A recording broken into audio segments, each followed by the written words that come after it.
José Cotileiro é uma figura marcante da história da diplomacia portuguesa no pós-25 de Abril.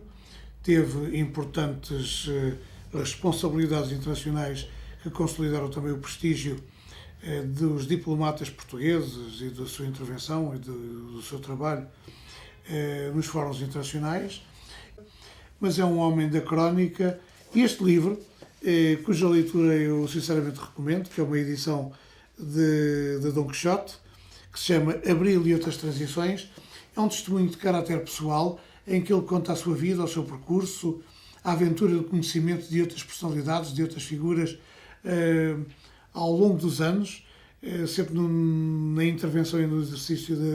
da diplomacia, falando, por exemplo, de figuras já desaparecidas como Vítor Cunha Rego, ao qual ligavam sólidos laços de amizade, mas é um testemunho também sobre o Portugal contemporâneo e sobre as últimas décadas do Portugal contemporâneo, que ele conheceu e conhece muito bem, com sinceridade, com objetividade e com coragem, também literária e política. Um livro que vale a pena ter e ler, porque é um testemunho muito importante sobre a nossa contemporaneidade, a nossa história e o nosso presente e o nosso passado ainda recente. Outro destaque vai para um livro, uma edição da Verso da Capa, uma edição da responsabilidade de Ana Margarida de Oliveira, licenciada em Línguas e Literaturas, e que decidiu, de uma forma interessante e estimulante, juntar neste livro, nesta coletânea de histórias e de memórias e de evocações, episódios e factos da história de Portugal, uns de caráter histórico consolidado e comprovado e outros que fazem mais parte dos hábitos e ritos do nosso cotidiano. Ficamos, por exemplo, a saber duas coisas básicas e fundamentais e interessantes, que Dom Pedro I, o marido de Dona Inês de Castro,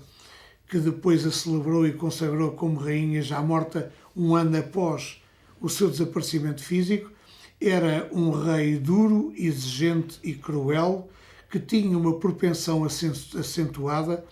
para aplicar castigos físicos e punições àqueles que prevaricavam, desde logo os responsáveis pela morte de Dona Inês de Castro. O último destaque vai para os 2 volumes de Mundos em Português, uma bela edição em conteúdo e no design gráfico da editora Tinta da China. São 2 edições, ou uma edição dos primeiros de 7 livros, com uma coordenação científica geral da professora Iléda Carvalhão Buesco, em que se fala da literatura mundo comparada com perspectivas em português, e que envolve muitos autores contemporâneos e de outras épocas e que pretende dar uma visão da literatura e do mundo e da forma como a literatura tem sido e continua a ser uma plataforma de encontro, de descoberta e de comunicação que ajuda, como aliás se diz na própria apresentação destes 2 livros, dos quais tenho os 2 primeiros volumes, que se manuseiam com gosto, com prazer e com um ganho intelectual, uma viagem pela literatura, pelas suas temáticas, pela sua criatividade, que nos mostra também, no quadro do nosso interesse pela produção lusófona, aquilo que se tem escrito e que se tem feito ao longo de décadas e séculos e que mostra o melhor da nossa literatura, como irá mostrar também o melhor de outras literaturas, enriquecendo o nosso acesso à produção literária de várias épocas e de vários países, mostrando que também editamos obras de muita qualidade, sendo a responsabilidade desta edição, como eu já disse, da Tinta da China, em 2 livros de